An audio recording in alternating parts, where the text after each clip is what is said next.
Or do the rich people cringe and say, don't tell them that, Robert? Yes. Don't tell people what you know. Right. Keep them poor.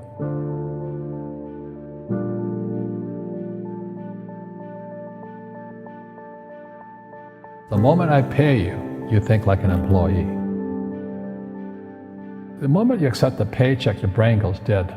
That's the trap. Entrepreneurs work for free. As long as you're hungry, you'll think.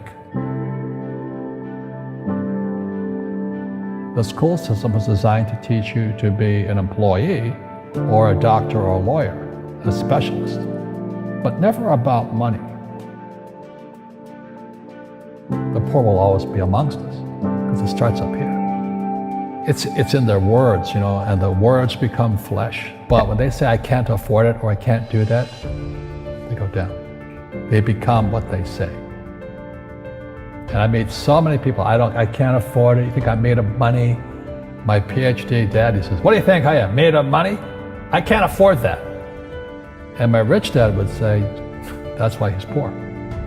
Poor people say, I can't afford it, I can't do that, I don't have time. Because it's an escape. It's an escape, you know what I mean? It's easy to say, I can't afford it. Oh, I'm too tired. Oh, I can't go to the gym. When you could go to the gym. No, I can't. Truth is, I'm just too lazy to go to the gym. And your rich dad used to say what instead of, I can't afford it? How can I afford it? How can I do that? A question opens the mind, a statement closes the mind. See, when you say, I can't afford it, your mind shuts down and you become what you say. People right now who are sitting at home, who are struggling financially or worried about money or unhappy, they may be making a lot of money, but unhappy with what they're doing. It was probably taught to you. Your superego was taught, get a job, work hard, or you'll never be rich, or the rich are evil, or whatever. Poverty is passed on. It's taught in your families. And middle class is taught in families. And until you change your mindset, Correct. Money won't help you, right? Correct. And we see that with people that win the lottery, people that make more money, they still have the same problems. Right. Because they have that poor man's soul. Correct. If you're poor, you'll always be poor. That's really hard for people to understand. Yeah, the money will disappear that fast. Just like most pro athletes, they make millions of dollars, and 65% are bankrupt 5 years later. It's because they come from poor families. But unfortunately, what Mr. Lipton was saying, it's passed down genetically. That's the frightening thing.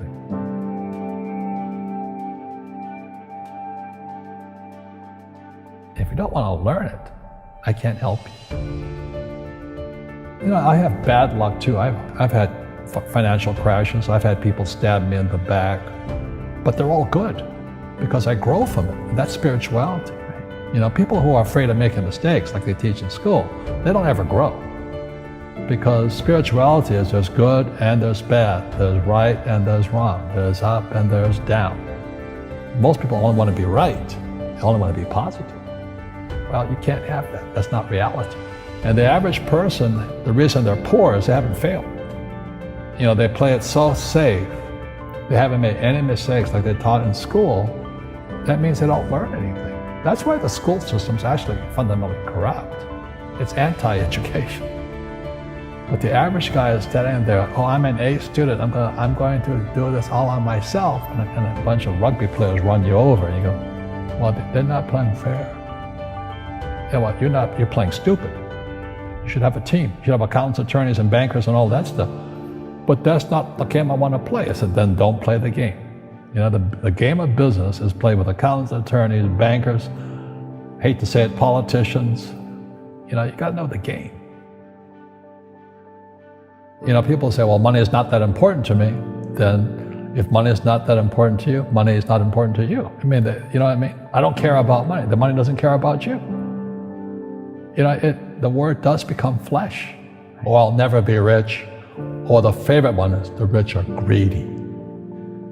It's the poor that are greedy. If you think about it, because to be rich, you have to give something. I have to produce books and games, and I purchase real estate, I provide housing, provide jobs and all that. That's why I'm rich. But greedy people produce nothing. Einstein said, imagination is more important than knowledge, but knowledge empowers imagination. And what most people lack is real business knowledge, like accounting, like debt, like taxes. You got to know that stuff, but they don't teach it in school to anybody.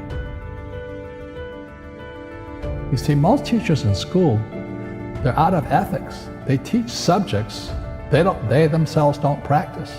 Because I understood what a fake teacher is. A fake teacher is somebody who just wants a job and they'll teach anything. They teach how to shine shoes if you pay them more money. But they really don't know what they're teaching. In life, one of the things I suggest to people, you gotta find a real teacher versus a fake teacher. And a fake teacher is somebody who doesn't do what they teach. And a real teacher is doing what they teach every day. Our school systems are making our students weaker. So in school, they have these things called now trigger effects. So you can't, as a teacher, you can't say anything that might upset the student. They don't want anything that might jar their point of view. You see people say, well, why don't you give the poor money? So the only problem with that is it just creates more poor people. Give a man a fish, he fishes for the day, or eats for the day. Yeah, you give a man a fish, you get a lot of people who want more fish, But you teach them to fish. We become creatures of our own habits. And until we break the habit, we don't change. Our schools don't teach that. Our schools teach almost the exact opposite of that. And the average person, the reason they're poor is they haven't failed. They play it so safe. They haven't made any mistakes like they taught in school. That means they don't learn anything. That's why the school system's actually fundamentally corrupt. It's anti-education. So what I say to young people is you find your game. So my game financially is business, number one. Second is real estate. And that's why I pay no taxes. That's why Trump pays no taxes.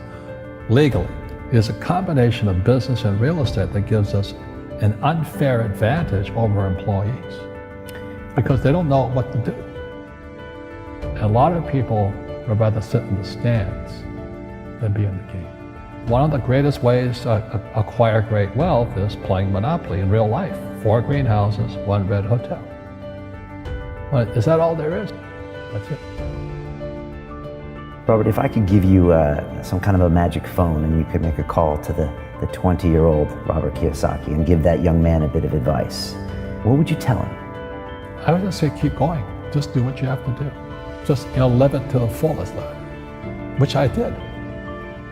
Nothing I ever did made sense. Could you imagine quitting a $120,000 a year job for $200 a month to go fight in Vietnam and almost die? It didn't make sense, but it was the best decision I made at that time. And I think what most people do is they let their parents or their friends talk them out of life. So afraid of failing. But failing is how we succeed. You look at guys like Edison and all that. They failed like 1,014 times before he invented the light bulb. Our schools punish you for making mistakes. And that's why we have so many people who are so afraid of admitting they make mistakes or afraid of failing.